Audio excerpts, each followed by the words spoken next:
Negara Kesatuan Republik Indonesia adalah negara kepulauan di Asia Tenggara yang dilintasi garis khatulistiwa dan berada di antara daratan benua Asia dan Oseania, sehingga dikenal sebagai negara lintas benua serta antara Samudra Pasifik dan Samudra Hindia. Indonesia memproklamasikan kemerdekaannya pada 17 Agustus 1945.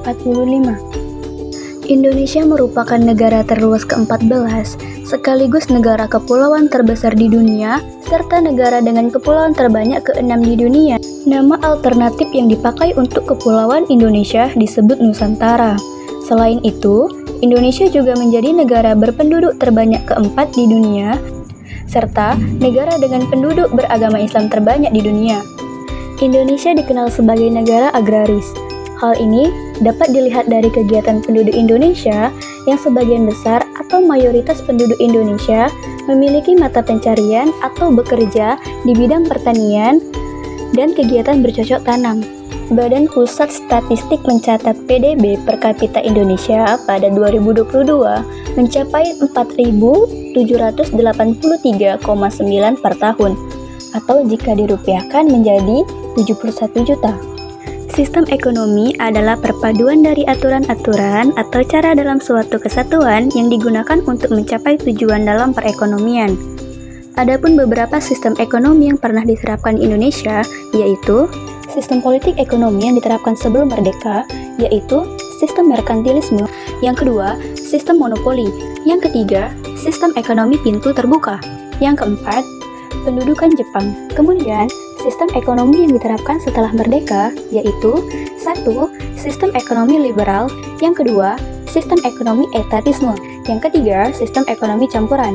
Dan yang keempat adalah sistem ekonomi Pancasila. Sistem ekonomi yang diterapkan sekarang di Indonesia, yakni sistem ekonomi Pancasila, yang di dalamnya terkandung demokrasi ekonomi, maka dikenal juga dengan sistem demokrasi ekonomi.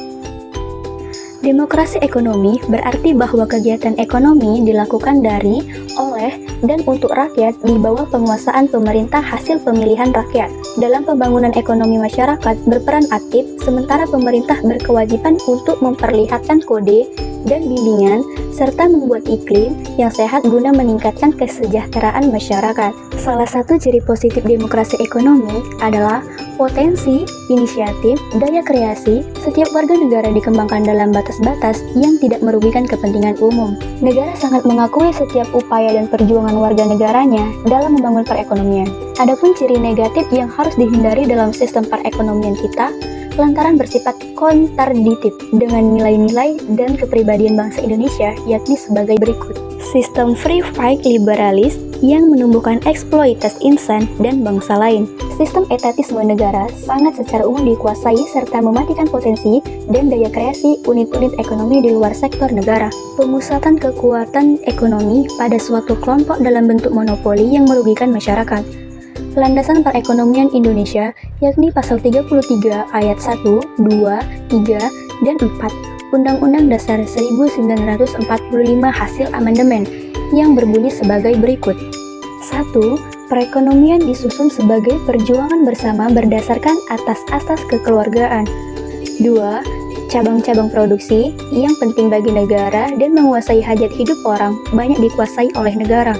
Yang ketiga, bumi, air, dan kekayaan alam yang terkandung di dalamnya dikuasai oleh negara dan dipergunakan untuk sebesar-besarnya kemakmuran rakyat.